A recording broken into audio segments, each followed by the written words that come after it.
So I wanted to bring you here today because you are the winner Yes, and of the Fashion Design Scholarship. yeah, very shocked.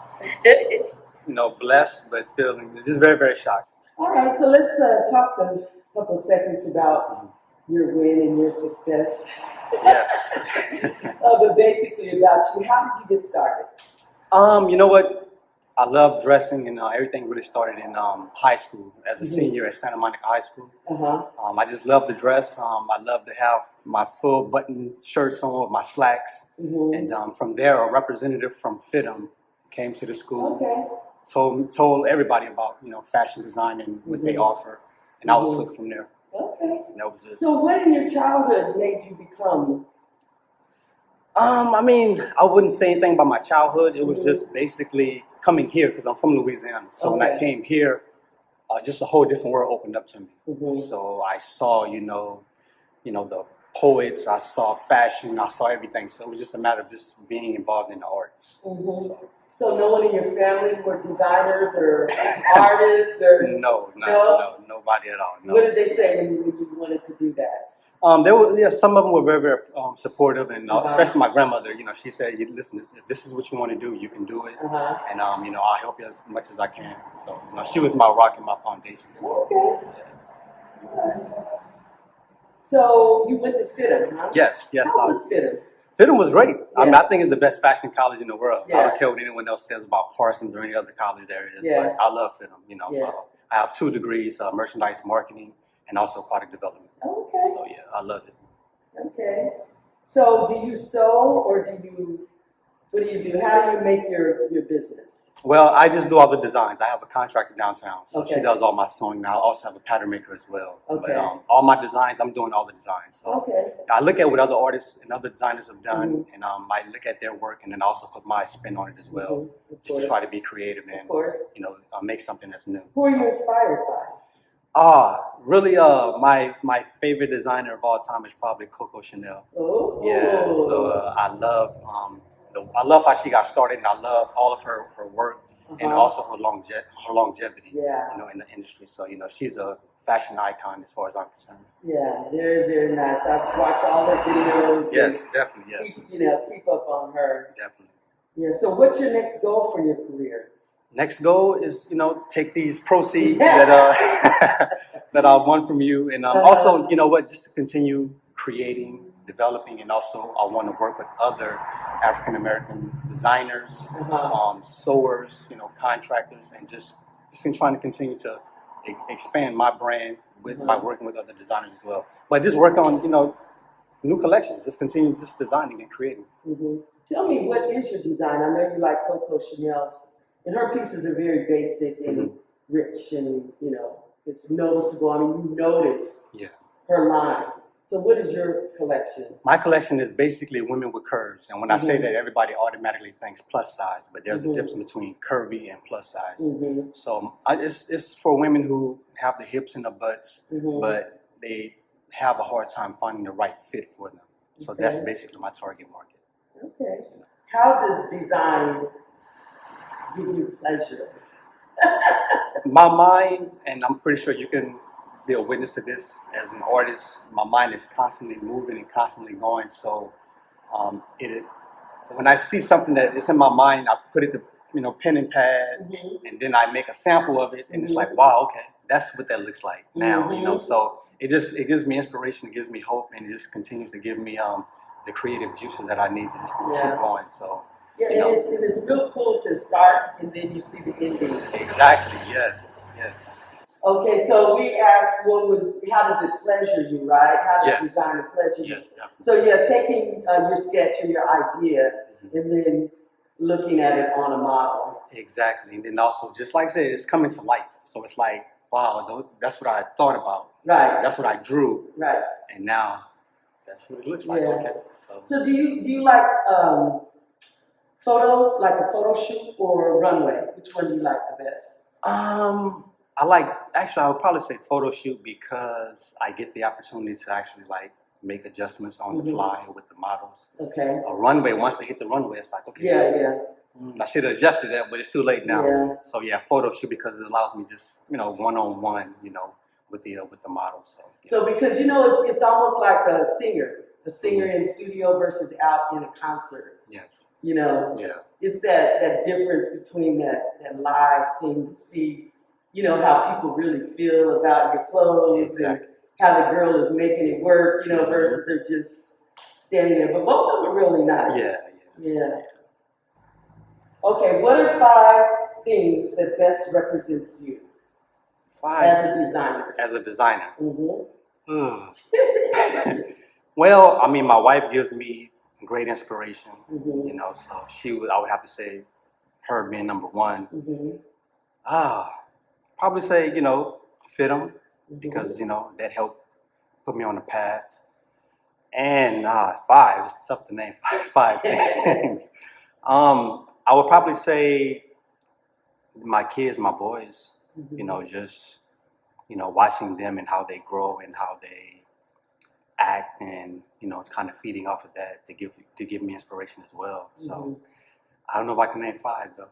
I mean, just those 3 things pretty much as a designer. Okay, well, we'll come back to a couple more. Okay. Think about it and say, hey, here's 2 more. Okay. So what kind of stores would you like to be in? Are you in stores? No. Actually, I'm an e-commerce business, so everything is just online for me. I mean, stores are great, but I mean, I think brick and mortar is basically kind of dying, to be honest with you, from where we're going now, just in business in general. But I'm basically just e-commerce. Everything is everything is online. So. Okay. Yeah. So would you want to be in a store? I mean, it would always be great to be in a Bloomingdale's or Nordstrom's, or a Saks, something like, well, not Saks anymore, but a store, a major store like that would be good. But I mean, I'm fine just selling to my customer, making sure my customer is satisfied. And how's that going? Good. It's going pretty good. Actually, what, during this pandemic, it actually has allowed us all we have to just reconfigure our business and how we actually market and advertise. So it's going pretty good though. It's a learning experience, but I'm having a lot of fun with just being new and trying something new. So, yeah. So, question is, what gives you life as a designer? Everything around me. I mean, when you walk outside, the sky, the buildings, the graffiti that's on the buildings. I mean, it's just everything. Everything, just a magazine article, whatever it is, a picture, a book, anything that that's visual to me. It gives me life. It gives me the opportunity to be able to start designing, start thinking about things. So, It's life is interesting. And how do you come up with your color schemes? Well, everything is basically based upon coming up with the concept first, and then I build everything off of that concept. So, for instance, I'm working on an '80s collection. And so everything is basically off of those colors that were vibrant and true back in those times, So, and like I look at the Cosby Show, Claire Huxtable. Yeah. I look at her and how she, showed herself on TV, the styles of clothing that she wore. So that's how I do it. I see. Yeah. So my next question was, if you were to be able to dress someone at the Met Gala or the Oscars or the Huskies, who would you dress? You know what? I love Issa Rae. I love her spirit. I love, how she just. I love her as a person and everything that she's been doing thus far. So I would love to dress her. I love her style, and she's always supportive of Black designers as well. Okay. So yes, definitely. So she would be the person that I would love to dress. Okay. So let's just talk about the meetings that you had with Lyndon, the mentor. What did you think? It was really good. Our timing was a little off, but he did call me. I called him right back. Okay. And we had a very, very long conversation, just not only about fashion, but just about Black people in fashion. Is this Lyndon or Marion? The Marion is in Atlanta. Atlanta. Okay. Yes, Marion. So Marion Boyd. Yes. Okay. So it was very, very inspirational, you know, to get his perspective of everything and how he started, and also he wanted to know about me and my company as well. So it was just great. Like I said, it was just talking not just about fashion, but just about life and just business in general. Okay. So it was very, very good for me. Did you get anything from him other than? You know what? Just keep going. Keep pushing no matter what. You know, there are very, very large obstacles for us as Black people in general, but also in fashion. But he said, just keep going. Just keep going. Keep moving. That's it. Keep pushing. Cool. What about Lyndon? He was here. You know, he was really good because he just is very, very, how can I say this? Everything was just positive. It's like, hey, you know what? There's no negatives. Everything is just, if there's a stumbling block, this is what you can learn from that stumbling block, you know, to get over it. Right. Not only to get over it, but also to help someone else as well. Right. So yeah, I enjoy talking to him as well. Okay. Yeah. So to sum it all up, what would you tell the next person about the scholarship program? Well, first of all, it's really true. You know, it's true. It exists. Right. And you know what? You're going to learn a lot, not only by working with Ms. Donna, but also with other designers, the models, and just with everybody in general. You know, it takes a village, and you can learn from everybody within that village. So it's very, very good for me. To get to your next level. Exactly, definitely. You know. So once you get your check and let's just show everybody it is real, y'all. It's real. It's real. I do have it, and I'm very, very appreciative of it. And this check is actually going to help me a lot. Definitely. So I really appreciate it. Okay, cool. Definitely. Thank you very much. Well, we're excited that you were a part of it and you hung in there because COVID came around and knocked the socks off of us, and we just kept going. We just kept moving. And thank you for working with me. Always, it's been a pleasure. I've loved it every step of the way, and I definitely want to continue working with you and whatever endeavors you're doing. I also want to be included in it, so I'm happy. So. I'll hold you to it. Definitely. Thank you. Thank you. I appreciate it. Okay. Thank you.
you.